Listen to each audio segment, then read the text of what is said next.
Welcome back to my tier list series, and today we are tier listing all of series 4 of Doctor Who from 2008.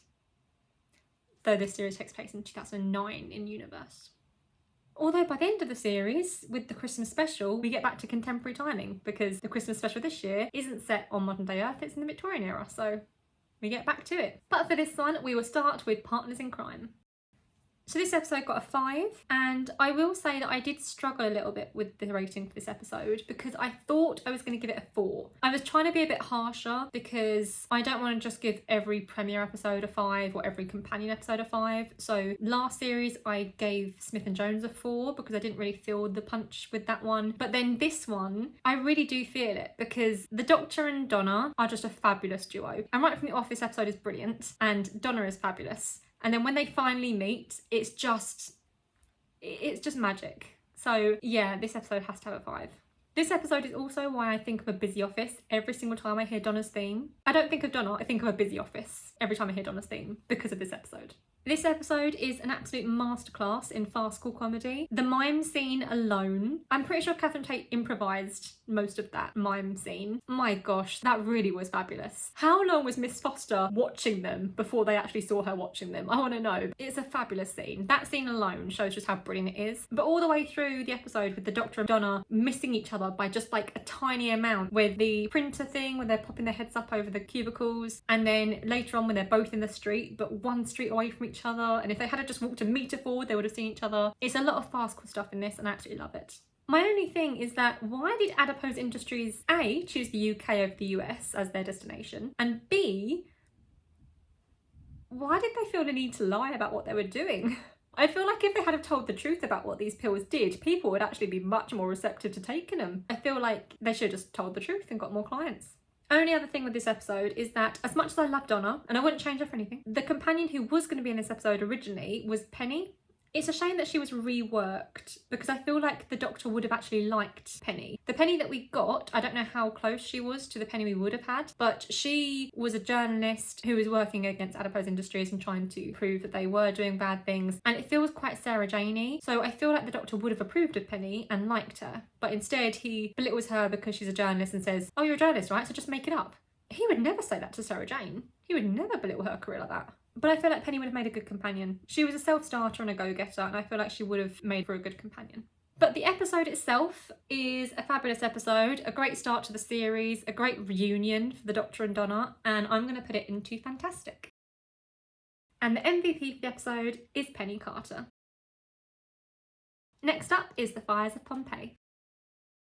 So this episode got a 4, and my first thing is that I'm really surprised that when Karen Gillan came back as Amy Pond in series 5, they didn't make a mention of how she was in this episode. Oh yes, I had Pompeian ancestors, and that's why I'm so fascinated with ancient Rome. I mean, to be fair, they had the link there already, but I'm just surprised that they didn't mention it because they seem to mention it with every other companion, whether it's needed or not. This episode obviously features Peter Capaldi in a role that is not the Doctor, and when I watched this with my nephew, I told him it was the 12th Doctor who'd gone back in time to mess with his past self.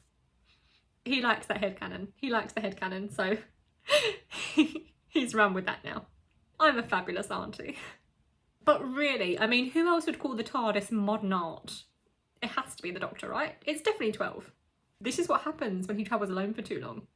So the main thing that I hear people talking about with this episode is Donna's insistence that the Doctor save someone. I think it is really powerful. There's so many scenes with Donna where she's begging the Doctor to save someone, or she's trying to hint to people that they need to get away from Pompeii, or all these different things. And then the sad begging, whimpering at the end where she's begging him to save someone, not the entire city, just someone. I feel like the Doctor shouldn't have had to have that there to make him save someone. He shouldn't have minded saving one person. One person, one family. They're not going to change history that much. So I don't understand why he felt the need that he had to make sure everyone died. And then when he does eventually go back for the family, there's a big light behind him in the TARDIS and he's like, "Come with me." And it's very, very God complexy. I don't like it. It makes it seem like the Doctor's the one who saves them when really it was Donna the whole time because she was pushing the Doctor the whole episode to save someone. I feel like it should have just been the TARDIS interior as the background, not the bright white light. It made it seem too godly for me. And I guess that's kind of the point because they're the gods on the altar at the end, but still. The moment with the lever in the escape pod was really sad, and I think that obviously Evelina says that the Doctor has to make a terrible choice, and the choice is Pompeii or the world. But the fact is that Pompeii was doomed anyway. So it's not so much a choice for the Doctor, it's more of a realisation that Pompeii has to die and he has to be the one to cause it. It's a fixed point, so it has to happen, but it's not going to happen on its own. Someone has to push this lever. And I love the moment that Donna's hand goes onto the lever with the Doctor's, and she's not going to let him go through that alone. I don't know whether Donna knows what the Doctor thinks he did during the Time War at this point, but it feels like she does in that moment, just purely because she's not going to let him go through that alone. So I do like that. Last thing to say is just to mention the makeup on the Stone Priestesses. Really good. Really good makeup. So this episode, I think I'm going to put it into fantastic again. And the MVP for the episode is Quintus. Next up is Planet of the Ood. So this episode got a 4, and I think we should be very clear here. I support Ood rights and Ood's wrongs. Those humans deserved a lot worse than what the Ood did. But with that, the Doctor does not get nearly pissy enough about the enslavement of the Ood. I mentioned this in the series 2-1 as well, where Rose was the only one who had any kind of issue with the Ood being slaves. Donna brings it up here, and the Doctor admits, yeah, I didn't really think about that before. Who is the Doctor if he doesn't even care about enslaved races? He calls them servants of humans, not slaves, but they are enslaved, and Donna finds that out and she is not happy. Donna's reaction and Rose's reactions, very much accurate to what it should be. The Doctor just didn't care, and I feel like he's not written well when the Ood are there, because he should care. The only reason that the Ood are saved after this is because of Donna. The transformation of the bad guy turning into the Ood at the end is truly fantastic. I don't care what people say about the special effects of Doctor Who, I still think that most of them hold up wonderfully, and that one is brilliant. I don't know whether I prefer that transformation or the Dr. Constantine gas mask zombie transformation in series 1 as the most weird, scary thing, but I think maybe Constantine was the scarier one and this one was the weirder one, but I think it's really good. Although the brain sneeze was weird. What's better, the brain sneeze or the regeneration sneeze? The writing of the episode, I think, left a little bit to be desired. There's moments that feel very audio drama-esque, because in audio dramas, obviously, you can't see anything, so they have to explain things that are happening. And in this episode, Donna literally says, "You killed him," after a man was killed in front of us. It didn't happen off screen, it happened in front of us, and then Donna just says what just happened. I don't think that was necessary. She just literally says what happens. It felt audio drama-y to me. And then after the transformation, she literally goes, "They turned him into an Ood." It's like, yes, that happened. We all saw that. We all saw that. Move on. It's just a bit too much telling of what we've literally just seen. Other than that, the ending with the Ood saying they'll remember the Dr. Donna forever and they'll never be forgotten. Knowing how this season ends, it hits so much harder on a rewatch when they say things like that. But anyway, this episode is a really good episode, but it's not as beloved by me as it is by other people, so I'm going to put it into upgrade in progress. There is no MVP for this episode because everyone sucks, but there is a no VP, and that is Solana Mercurio. This woman had a chance. The Doctor gave her a chance to change her ways and help them, and instead, she didn't just not take him up on that offer, she outed them to the guards and called out to the guards that they were over there. She could have just walked away. She could have done the middle ground and walked away. But no, she decided to out them to the guards, and then she got killed by an Ood, so I felt that was an earned death. She is the no VP. Next up is the Sontaran Strategem. So this episode got a 4 again. I do like this two-parter, and I do like the Sontaran redesign. I think that in the classic series, they did look much more potato-esque, but here they look much more like clones. The Sontarans are a clone race, and they look much more like they're clones of each other in this episode and in NewWho in general. So I do like this redesign, and I like their outfits as well. Not that they look very practical, but they look good. I love the scene with Donna meeting Martha and how the Doctor thinks they're going to fight over him, and they're just like, yeah, get over yourself, mate. And they start berating him instead. I like that. I love it. I love it. And another brilliant Donna scene is when Donna says she has to go home and the Doctor thinks she's leaving and he gives a little speech and then he's like, you're just going home to say hi, aren't you? And just like, you absolute dunce. And Donna just lets him go on until he figures it out. It's really funny. I love it. I love their relationship. I do love, again, the consistent world building in this series with Atmos. It was introduced in the first episode of the series, actually, because it was in the taxi driver's car. The front of it had the Atmos logo. And Atmos here, Donna knows about it and the Doctor doesn't. And I like that. It does feel like it's a real universe rather than just a story that we're watching. Luke Rattigan. Little shit. He is basically what I imagine Adric would be like if he was born on Earth and had loads of money. It's Adric Rattigan. The little shit. My one final thing about this episode is that the Doctor gets all doctory about guns again. Now, the Doctor worked with UNIT for a long time in the third Doctor era, and he had absolutely no problem with them and their guns back then. And the Doctor himself has used various weapons, including gun-like objects. So, whilst it may be a post-Time War thing that he's so very adamant against weapons and guns, it just annoys me that he's so very hypocritical about it all. And he's also so really rude about it. He gets pissy that one of the UNIT guys has a gun on him. He's not holding it, it's just on him. And the Doctor gets all pissy about it and really rude about it. And Martha's like, why are you like this? And it really annoys me. The Doctor annoys me, okay? He's not a perfect character. He is a flawed man. And that's why he's a good character. But it still annoys me. Anyway, Sontaran Strategem, I think I'm going to put into upgrade in progress. And the MVP of the episode, of course, is Dr. Martha Jones. I mean, did you really think I was going to have anyone else as the MVP? Next up is The Poison Sky. So again, this got a 4. I really did enjoy this one. I thought it was a good follow-up to the last episode. And honestly, I was really glad that Adric Rattigan decided to sacrifice himself in the Doctor's place to get back at the Sontarans. He had a fitting end. And also, that little shit had a breeding program, okay? He got exactly what he deserved from all those kids at his school when he pointed a gun at them and said they were going to breed with him. He got exactly what he deserved for them all walking out on him. But the actor was brilliant. I can't deny it. When he starts saying, I'm still cleverer than you, he looked proper crazy with it. I think the actor deserves praise for that performance. Speaking of the ending with Luke though, the Doctor gets all pissy about UNIT having guns and then just goes off casually to commit Sontaran genocide. Hypocrite. One thing I have to ask, it's a random note, but the Valiant makes another appearance. And as we know, the Master designed every inch of that thing. He designed it all. So that big green laser that comes out of it, did the Master design that? Was that a Master design or was that added later? Because I want to know. I have some issues about the ending just because Martha being taken by the TARDIS I feel like should have been different. I don't like the fact that in the next episode they explain it's a bootstrap paradox type thing. That doesn't work for me because Jenny doesn't have to exist. Jenny doesn't come back. If Jenny came back in Journey's End, the ending of this one would make sense that they were all dragged there and it had to happen. But it didn't have to happen. Jenny doesn't have to exist. So why? I feel like it could have been swept away much easier as Dalek Khan's doing, again leading into Journey's End, and Jenny could have made an appearance in Journey's End and actually been there alongside the rest of the Doctor's family to fight with him. Or even they could have had Martha say, okay, yeah, fine, I'll go for one more trip with you, and then gone back home afterwards. But no, they just make it weird and I don't like it. So the ending of the episode does let it down for me. All that being said, I'm going to put this again into upgrade in progress. And the MVP is Private Ross Jenkins.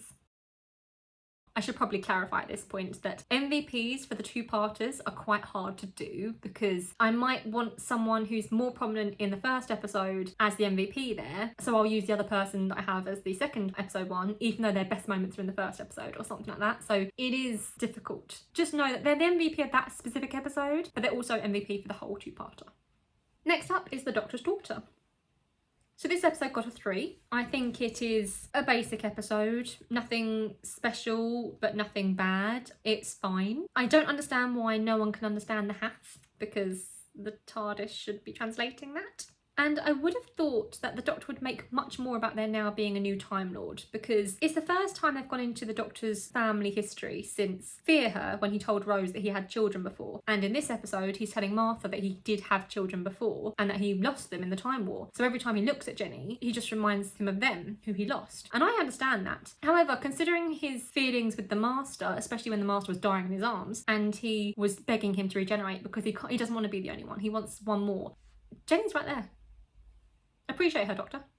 In this episode, obviously there's a lot of stuff about soldiers and the Doctor not liking soldiers and Jenny trying to say, well, you are a soldier, you idiot. And in this episode, I think it works. When Jenny calls out the Doctor on him not liking soldiers, even though he clearly is one himself, he's practically a general, it makes sense. I don't fully agree with what she's saying because I don't see him as a general, I just see him as being practical. But it makes sense in this context. In series 8, I think it is, Danny Pink annoys the hell out of me when he calls the Doctor a general and starts berating him. When Danny Pink starts getting all up himself about it all. Yeah, that one doesn't make sense. We'll come back to Danny Pink in series 8, but for now, Jenny's one makes sense. Speaking of Jenny though, if I had a nickel for every time a Time Lord died in David Tennant's arms after they were shot in the chest, I'd have 2 nickels. Which isn't a lot, but it's weird that it happened twice within 2 seasons. I have a lot more thoughts in this episode than I thought I did, but I'm gonna leave it there for now and just tier this one. And I think I'm gonna put it into... I'll put it into upgrade in progress again. It's not perfect and it's not the best episode. I think it's potentially the weakest of this season and it's still a decent episode. So I do think it is still good. And the MVP of the episode is Half Peck. Next up is The Unicorn and the Wasp. So this episode got a 4 and I really like this episode. It's a nice cosy Agatha Christie mystery with a Doctor Who twist. I like it, okay? I really like it. The costumes again, shout out. I love the costuming. It's brilliant. Especially the fact that the dresses are below the knee on the women because they would have been, okay. 1920s dresses that you see nowadays are always above the knee with like tassels. No, they were below the knee, okay. Obviously, we have to mention the scene with the poison because that is just fantastic. The Doctor and Donna and Agatha trying to stop the poison from working in the Doctor. Agatha not asking questions about how he's gonna survive this cyanide when she's literally just told him, you're dead, mate. She's just going with it. Like he says, I need this, I need that, and she just does it. And Donna, masterclass in comic acting once again. It is a brilliant scene. Absolutely brilliant scene. It does involve another Doctor companion kiss, but I'll allow it because it was for a reason, for a shock. I feel like she could have just slapped him in the face, but maybe this was more shocking. I don't know. The Poirot scene with the sitting room and the Doctor going through all the different suspects and pointing at everyone and him pointing down the camera and whatnot. I love that scene. I thought that was really good. The fact that Donna was narrating everything, like, wait, so he did it. So he killed her. So she did it. And then she's like, well, who did I kill? I just love all of that scene. It's fabulous. But it does make me think you wouldn't want to watch a murder mystery with Donna. She talks too much, says me. One thing though that I don't like is that in the interview scene, every single person was asked the same question, obviously, but they all answered the same way. It was always, now let me see. Oh yes, I remember. And it's just, why? Why is it the exact same? I appreciate the flashbacks with everyone, and basically their alibis were fake. What we saw was the real thing, and what they were saying was their fake alibi. But I just hate the fact that they all said the exact same thing before they started. It got old real quick. And it's not an Agatha Christie trope that she would write, now let me see, oh yes, I remember, for every single character, so I don't understand what that was about. As I say, overall, I really liked this episode. I think the ending was fine. I liked the deleted scenes for old Agatha Christie with the Doctor and Donna going to visit her, which was going to be a framing device for the episode, and they cut it out. I think it was the right decision to cut it out, but I did like the scenes, so I like the fact they're on the deleted scenes bit. And obviously, I believe deleted scenes are canon, so it did happen regardless. And I think, honestly, Unicorn and the Wasp, I really do enjoy, and I think I'm going to put it into Fantastic. Look, I'm an Agatha Christie fan. I've read a fair amount of her books already. I'm doing a reading challenge with a friend where I'm reading all of them in order. They are very good. I do love Agatha Christie. And I love all the references in this episode. And the MVP for the episode is Miss Chandrakala. I feel like there's a common theme here because you've got Miss Chandrakala and then you've got Rani Chandra and Belinda Chandra, who I think are both Russell T Davies characters. They're like the name Chandra in Doctor Who. I mean, it's a nice name, but it's weird that there's so many Chandras. Next up is Silence in the Library. So this episode got a 5 and I love it. It's, again, Doctor Who horror at its best, and it introduces us to the character of Professor Riversong, who was a really fascinating character when she first appeared. And then you watch her story develop as the seasons go on, and it's so interesting, even if they went too far at times. I think as well this episode works really well coming immediately after the Agatha Christie episode because it's all about books. That one's a book episode, this one's in a library. I think it works well coming after that. There's a couple of sad scenes in this. I mean, the one where River finds out that the Doctor has no idea who she is heartbreaking, especially on rewatches. It's heartbreaking to see her have to go through what she always knew was going to be the worst day of her life when the man she loves has no idea who she is. Also, Miss Evangelista's death. That was quite sad as well. I liked Miss Evangelista. She was really adorable. I just wish that people had been nicer to her. Just one more thing on River Song. So I have a slight issue with how Moffat writes women, specifically the women who are more front and centre characters, like the companions and River Song. River, I think, worked. I think she worked from day one. But all the other main Moffat female characters all feel like the same character in a different miniskirt.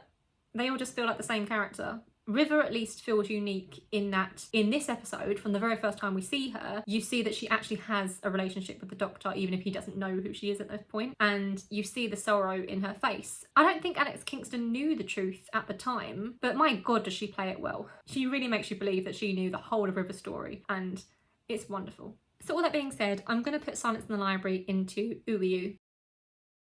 It's a fantastic episode. It sets up for the next episode wonderfully. And again, it's Moffat doing what he does best with Doctor Who, taking something completely ordinary and making it terrifying. And in this case, it's shadows and books. And the MVP for the episode is Miss Evangelista. The next episode is Forest of the Dead. So obviously this also got a 5. I think this is a great way to finish the library story. Even though I feel like Donna was sidelined for quite a lot of it. I feel like her scenes weren't even really necessary, to be honest. I was more interested in the actual library stuff than what was happening in the computer. But I think it's good that we did know what was happening in the computer and with Donna. But the opening is so weird because all of the Dr. Moon stuff, it feels so sinister and it makes you think that Dr. Moon is the villain. But he's not, he's just a computer program. I don't understand why he was trying to make Donna forget everything and all of that. I suppose it was supposed to be like a kindness, but I don't get it. But with that, when they decide, oh, I should go to bed, and then they just jump and they're in the bed now and they're like, I just said I should go to bed. And now I'm in bed. That sort of moment. Did that happen for everyone across the entire computer world? Did Donna decide that she needs to go to the shop and then everyone time skips and they're like, what the fuck just happened there? Or is it like an individual thing? Because I feel like that would put a lot of people out of sync. So about Cal.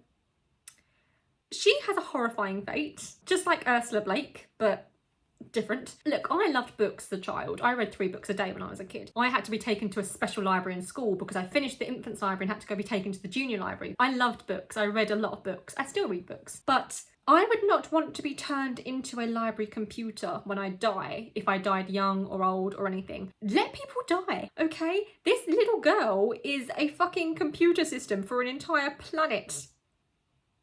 Let her die. She was a child and she died young, obviously, and she was turned into a computer system. I feel like I'd have preferred to not be a computer system.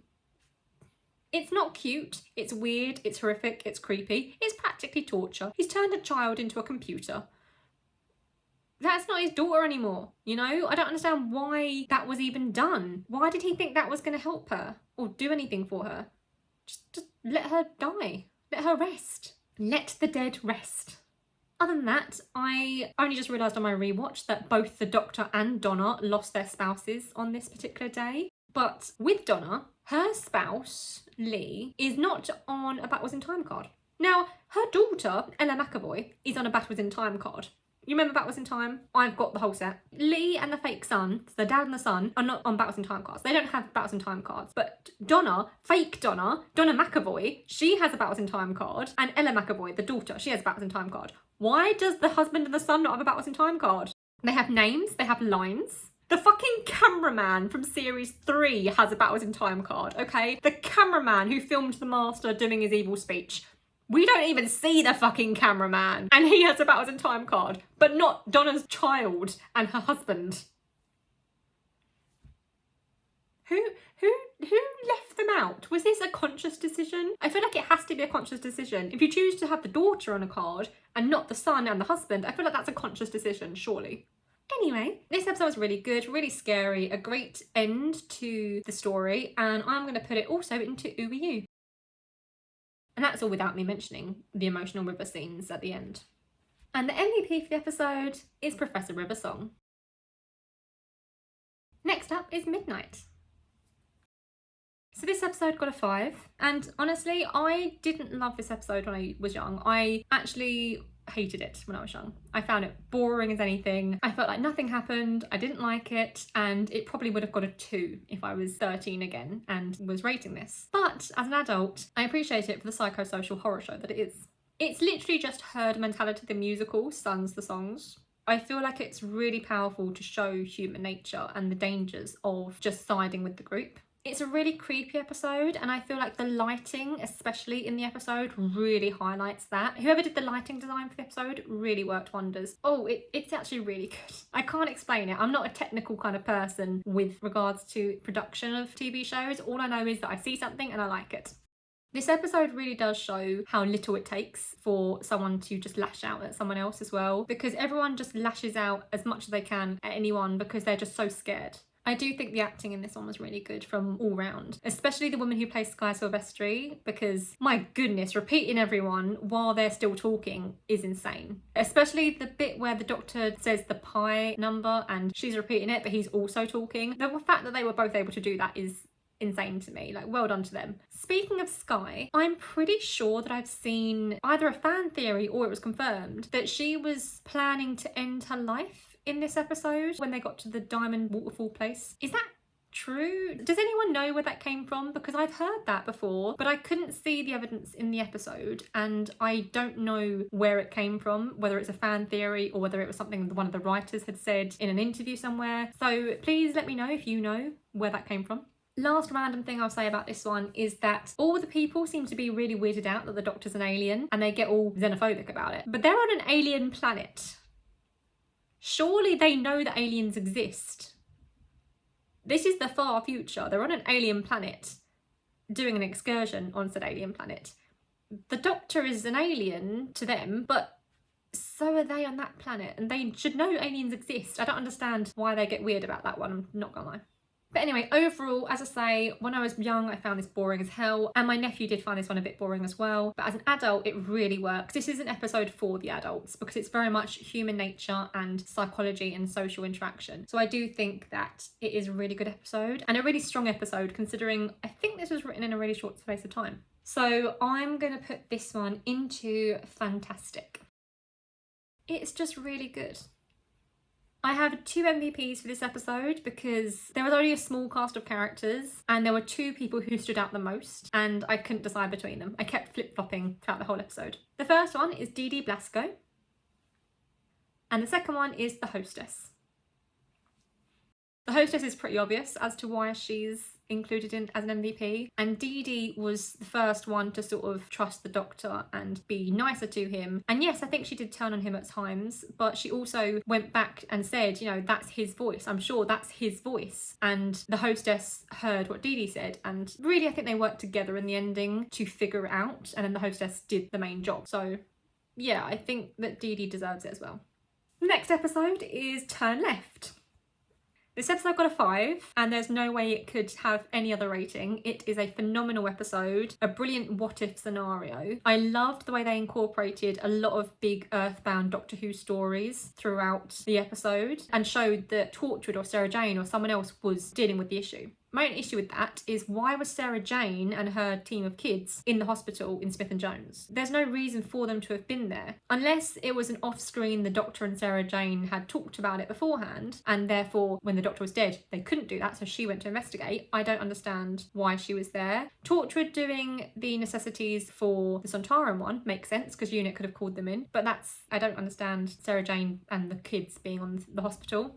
But that's a small thing, it's a small matter. I think it's actually quite interesting that this is the one episode of Donna's life where she does not miss all the big disastrous events. Everything that happens, she is there for in some aspect, and I think that's really bizarre because she's never there. She always misses everything, and suddenly she doesn't miss anything here. Obviously, Rose makes a comeback in this episode, a proper comeback. She's been teased throughout the season, and I do think that she acts a lot like the Doctor in this one, and she knows it as well. She literally says, oh, you have no idea what that means. It just sounds like something the Doctor would say. Like, she really knows that she's acting like the Doctor. She is trying to be him in order to find him. And the Rose Tyler Dimension Canon series, which I have tier listed all of, that also shows Rose developing as a Doctor-like character and being like him in order to save the day and solve mysteries and whatnot. So I do think it's interesting that that's how she developed as a character, and that's quite accurate to how she was already developing throughout series 1 and 2 anyway. Also, the ending with the bad wolf thing, it makes so much more sense with the Dimension Canon audios because, well, I can't say, but it makes much more sense when you listen to those audios.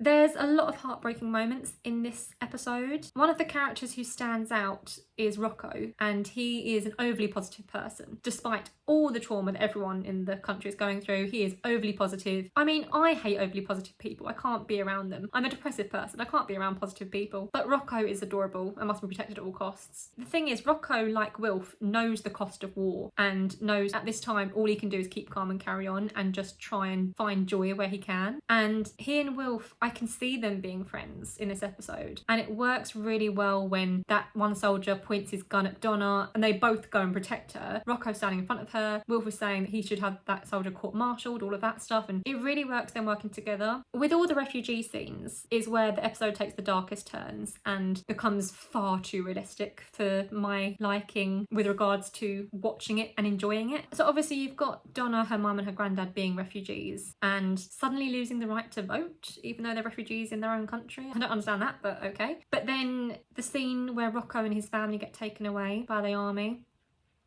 and Wilf, his reaction to that, it's happening again. It's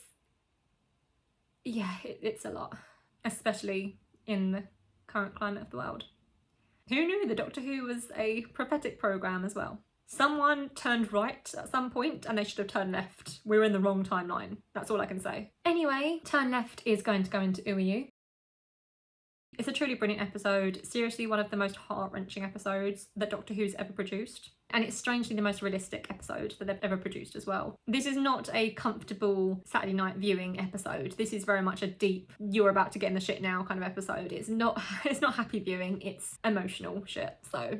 But it is brilliant, and I do wish that the Trickster's Brigade had have come back into Doctor Who. I know the Trickster was used in Sarah Jane Adventures a few times, and I feel like he should have come back in Doctor Who. I feel like Moffat could have used him easy with Matt Smith, that would have worked nicely, but we only got the Trickster Beetle in this, which, fine, but I feel like they could have done it in Doctor Who a bit more. Just once more, come on, with the actual Trickster. The MVP for the episode is Rocco Colasanto. I can't hate him. Rocco is adorable and lovely and sweet. Absolutely one of a kind.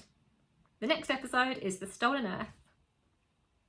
So this got a 5 and it's basically Avengers Infinity War before Infinity War. This is a brilliant episode, I can't deny it. It's really fantastic, absolutely tremendous work. Although the titles will give you whiplash. There are so many names in this title sequence, it's insane. I think that the way they incorporated all the different spin-offs and all the Doctor's friends and family from Doctor Who as well, it really worked with the amount of time everyone got. Everyone had these tiny little snippets and it really worked to have the wider Whoniverse. I love the fact that Torchwood was included as well. Sarah Jane Adventures was an obvious one because Sarah Jane had already been in Doctor Who and it's a children's show. Torchwood obviously is just for adults. Doctor Who may be for families, but Torchwood is very much just for adults. So I like the fact that they were able to incorporate them as well. And obviously Gwen mentioned Reese on the phone and Luke mentioned Clyde and I think it was Maria at that point. So they still did mention the other characters in their shows, even if they weren't seen. So it did still incorporate them and the whole universe together. And I really think this is a fantastic, thrilling final adventure for the 10th Doctor and Donna. The reactions of Jack and Sarah Jane when they heard the Daleks calling on the phone, whatever it was, on the space phone, that was brilliant. The fact that Sarah Jane starts crying and grabbing Luke and she's clearly terrified, and then when Jack just kisses Gwen and Yanto on their heads and says, sorry, we're dead, it really drills down how scared these people are of the Daleks and how terrifying the Daleks are as villains. And as I've said before, I'm not a big Dalek fan, you know, but this episode, it uses the Daleks in a way that does make them really scary, even though I don't really feel their presence as much. I feel like it's more the Avengers level aspect of things over the Daleks in this, but it is brilliant. Speaking of the Daleks, I can't deny that Dalek Khan is a little cutie when he's grey. He is cute. Cutie little thing. The Doctor goes to the Shadow Proclamation with Donna and he calls them the Outer Space Police or something. But really the Shadow Proclamation are more like the Outer Space UN or the Outer Space ICC, and they're just as useless as both of them.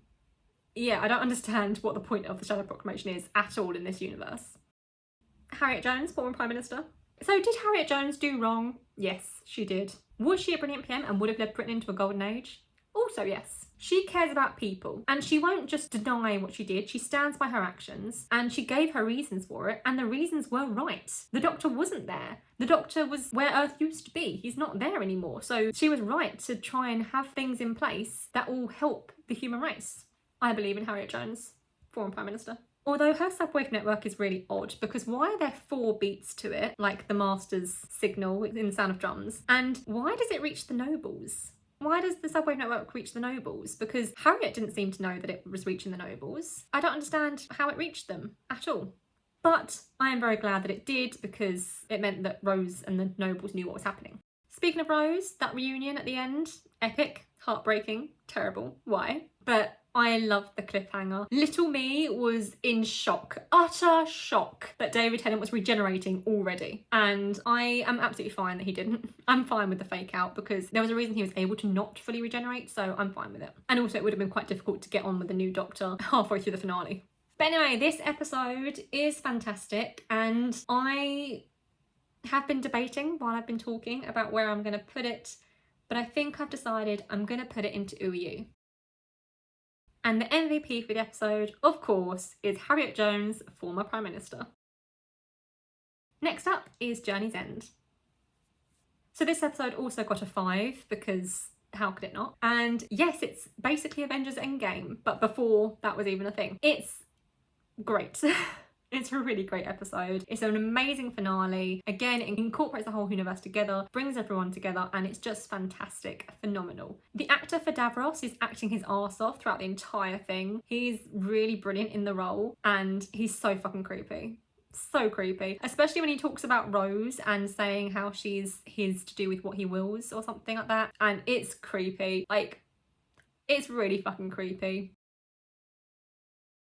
Brilliant acting, but creepy as fuck. I love the montage of all the people who've died for the Doctor. Davros mentions about how many people have died in his name and all of that, and we see a montage, and it's not just people from series 4, it's people from series 1. I think we start with Jabe from The End of the World, and I really like that. I love, again, bringing this world together and showing all these people who have meant so much to the stories that we've seen, because they have literally died, sacrificed themselves to help the Doctor save the day. I would have liked it if they had have included some classic era people as well, but I do understand why they didn't do that. But all of that montage really makes it feel like it's the culmination of a massive arc, and it's just brilliant. It really brings this era together as a whole. I will say though that Khan's prediction, he says at the end the Doctor's soul will be revealed, and Davros and Dalek Khan suggest that it's the Doctor turning all of his friends into warriors and whatnot. And while I can see that, I also don't see that. I see something different as the Doctor's soul being revealed, because that isn't the end. The end is when the Meta-Crisis Doctor destroys all the Daleks and everyone has to get in the TARDIS, and the main Doctor says to Davros to go with him. To me, that shows his soul as being kind and generous and forgiving, because even after everything Davros has done, before and in this episode, the Doctor is still willing to save his life and help him. So I think that is more apt as to what the Doctor's soul being revealed means, because I don't see it as him being all mopey about people who've died in his name. I see it as he's got a kind and forgiving soul. Because no matter what, no matter how much of a hypocrite he is, the Doctor is a good man, and he does help people as much as he can, even when they don't deserve the help. Also, in that moment, Davros calls the Doctor the destroyer of worlds, but he's really not. Like, the Meta-Crisis Doctor destroyed the Daleks. The Doctor didn't do shit, didn't destroy anything, and he's putting the worlds back where they should be. Davros are trying to destroy the worlds, so I don't understand why Davros called him that. It doesn't make any sense. Speaking of putting all the worlds back where they should be, I don't care how fucking cringe them flying Earth home is. It's a beautiful scene. And the music alone is beautiful. The scene is fantastic. I love everyone working together on the TARDIS. I don't care how cheesy it is. I love it. The ending, obviously all the companions go their separate ways. I do wish Martha had gone to Torchwood, which I think was the original plan. I don't know why it didn't happen, but I wish that had have happened. She would have been amazing in Children of Earth. But then you've got the Doctor leaving the Meta-Crisis Doctor on the parallel Earth with Rose, which is fine because according to the deleted scene, which is canon, they gave them a small piece of the TARDIS and Donna gave them an equation to make it grow quicker, and therefore they could go off on their own adventures in the parallel universe, which is fine and lovely, and I would love Big Finish to do an audio series with that. But my issue is, the Doctor has committed many genocides. So why is he now criticising his new clone brother thing, his new clone twin thing, for committing the genocide of the Daleks, who are, as we know, space Nazis. And why is he expecting Rose to fix him? Because yes, Rose could do it, but it's not her job to fix the Doctor. She helped the Ninth Doctor to process everything and to humanise himself, really. And she came to love the Doctor and he came to love her. But it's not her job to fix him. You can't just throw a new Doctor at her and say, there you go, girl, fix that one. No. I am glad that she got a Doctor who could grow old with her and who she could live with and love and be with. I am glad about that, but I don't like the whole fix him thing. It's no. And then we get to the fucking saddest ending of any companion ever, in TV form anyway, with the Dr. Donna having to lose everything about herself in order to survive, against her will. And it's so bleak, so sad, and I'm so very glad that the ending was left sad. I mentioned in series 2 about how they made the ending a bit comical at the end, with Catherine Tate showing up immediately after the beach scene, because it was very, very sad and they wanted to make it a bit happier. This one they didn't do that. They had a deleted scene with Cybermen popping up in the TARDIS, and I'm glad they got rid of that because that was stupid anyway. But I love the bleak, sad ending for this one. It worked so well. It really worked so well. It left us all with our feelings, and yeah, there were tears. There were a lot of tears. Anyway, obviously this is going into NewWho. Journey's End is the culmination of a 4-year-long arc, and it incorporates 3 different shows of the Whoniverse, gives all the characters time to shine and time to be there. Even Kanan and Mithra Smith got time on screen, so everyone got a fair amount of time in the story, and it's just fabulous, okay? I may have my issues with it, but I can look past them because overall it's just phenomenal. And there is no MVP for this episode because, my god, there's a lot of characters. I couldn't pick one. Also, I think in the second part, it's just characters we know already, so there's not really anyone I could choose from. So no MVP for Journey's End. Next up is The Next Doctor. So this episode got a 3. I think had it have just been the first half, it would have got a 4, but the last bit lets it down.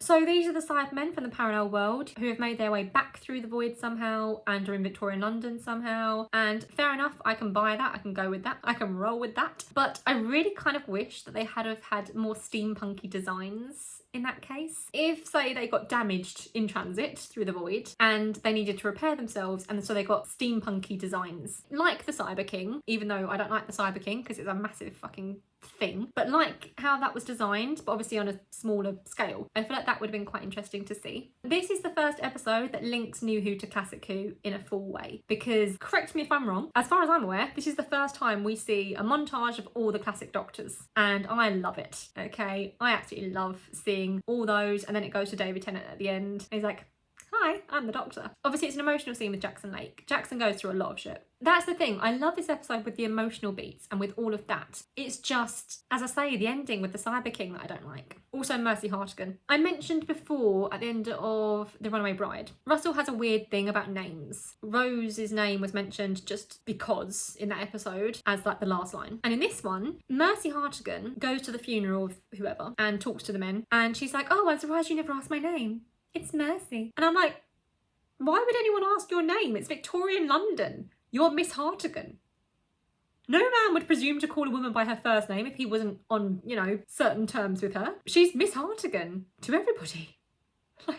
And also, mercy means fuck all. I don't care that she's saying it's mercy because she's not giving mercy to anyone, so it doesn't work. Nothing about it works for me. I don't understand the fascination that Russell has with these names. And there will be another one in the future, which pisses me off even more. But also, it's because it comes out of nowhere. Donna in Runaway Bride asking what the Doctor's friend's name was. Just a random question right at the end for no reason. Mercy saying, I'm surprised you never asked my name. Comes out of nowhere. There's nothing that links it to anything that's just happened or anything that happens after that. I don't understand what the point was. Rosita, the companion for Jackson Lake, I love her, and I absolutely love when she punches Rosita in the face. I don't like when the Doctor says that he doesn't approve of that, because Mercy Hartigan basically called Rosita a whore and the Doctor just stood there and allowed it. Rosita was just getting her own back, and good on her. And that is nothing against sex work, by the way. I have nothing against sex work whatsoever, but in Victorian London, most women did not have a choice in the matter if they were in that line of work, and obviously it is still used as an insult regardless. So yeah, fuck Mercy. Okay, look, I have a lot more notes on this, but the final thing I want to say is that at the end, when they find Jackson's son, who's a fucking useless little shit because he just stands there, all the other kids run out of this place and save themselves. This little kid just stands there at the top of the fucking thing, staring down. What an absolute idiot. But anyway, I wish that it had been Jackson who saved him and not the doctor, because Jackson Lake, when he thought he was the doctor, was doing all these things and being brave and all that. And the doctor told him that that was him. That wasn't the doctor, that was Jackson Lake. The information in his head was the doctor, but his actions were all him. I wish that Jackson had have had that moment at the end where he saved his own son rather than the doctor doing it, to prove that yes, Jackson Lake is a courageous man and he can be a hero, rather than the doctor doing it and it's just like, okay, yep, the doctor done it again, and Jackson was just standing there like a lemon, just like his son was standing there like a lemon. I feel that bit annoyed me. But anyway, this episode, overall, it's fine. It's fine. It's a Christmas special. It doesn't mean anything. It's fine. But my thing is, I constantly forget it exists. When I think about the Series 4 Christmas special, I think End of Time. That's the next Christmas special, but I think of that one. I don't think of the next Doctor at all. And for that reason, I'm putting the next Doctor into Doctor Who. It's a bit of an unfortunate placement, but it's not exactly bad. I do appreciate the episode for the emotional beats and the mystery of it all. I think it is really well crafted. It's just once we get to the Cyber King, then it's all let down. And the MVP for the episode is Rosita Parisi. I love Rosita. She should have been the companion for all of the next few specials. Rosita had a bad ending, okay, just being hired as a nursemaid for Jackson's son. She's now working for two idiots. Whereas she could have been NewWho's first companion who's not from contemporary Earth, and she could have gone with him to the Planet of the Dead, to Mars, and then obviously been there in the End of Time as well and faced off against the Master. I think she'd punch him in the face too. She'd be cool with that.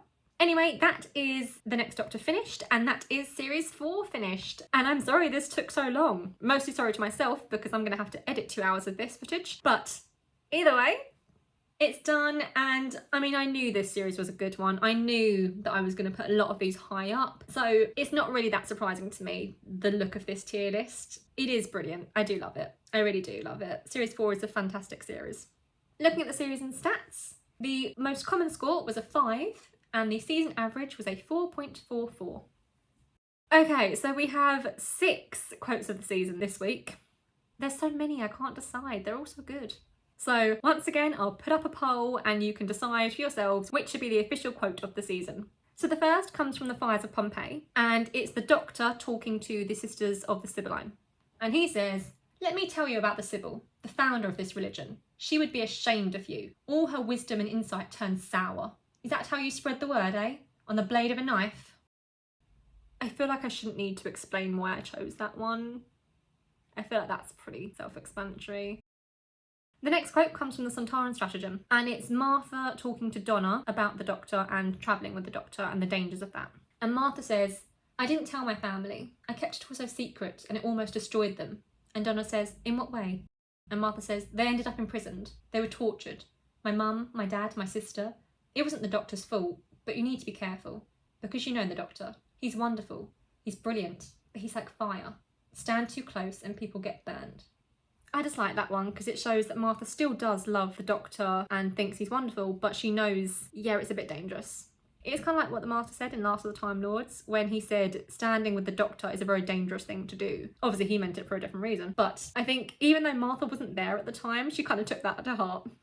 The next quote is from the very next episode, The Poison Sky. And this is just a lovely moment with Wilf. So Sylvia obviously wants Donna to stay home because it's not safe. Wilf knows that Donna has work to do with the Doctor. And he says, "You go with him, that wonderful Doctor. You go and see the stars. And then bring a bit of them back for your old Gramps." My heart. My heart. Like, I can hear Bernard Cribbins in my head. I can hear him when I'm reading it. I love Wilf and Donna's relationship. He was always so supportive and so wonderful and lovely. Sylvia sucks. She gets better, but for the most part she sucked. But Wilf was fantastic. We love Wilf. The next quote is from Forest of the Dead, and it's River's voiceover at the end of the episode. And River says, "When you run with the Doctor, it feels like it will never end. But however hard you try, you can't run forever. Everybody knows that everybody dies, and nobody knows it like the Doctor. But I do think that all the skies of all the worlds might just turn dark if he ever, for one moment, accepts it." I've got to admit, I think Moffat was writing with gold with that one. It really does show a lot about the Doctor in one small paragraph, that he's lost a lot of people. He's lost a lot, and yet he'll never accept that anyone has to die. He will always fight to save as many people as he can. And obviously River knows that. And the final one is probably the bleakest of the lot, and it's from Turn Left, and it's Wilf talking as Rocco and his family are taken away. And he says, labour camps. That's what they called them last time. It's happening again. I didn't really want to end this video on such a sad, bleak note, but that quote has always stuck out to me. Anyone who isn't living under a rock would completely understand why that quote is so very relevant today, and has been relevant for at least the past decade, probably the past 8 decades. Basically, it's never not been relevant. And on that very bleak note, that is it. That is Series 4 completely tier listed. Do let me know your thoughts on this series and the placements and where you would have placed things. And next week we will be doing Series 4.5, also known as the 2009 and 2010 specials.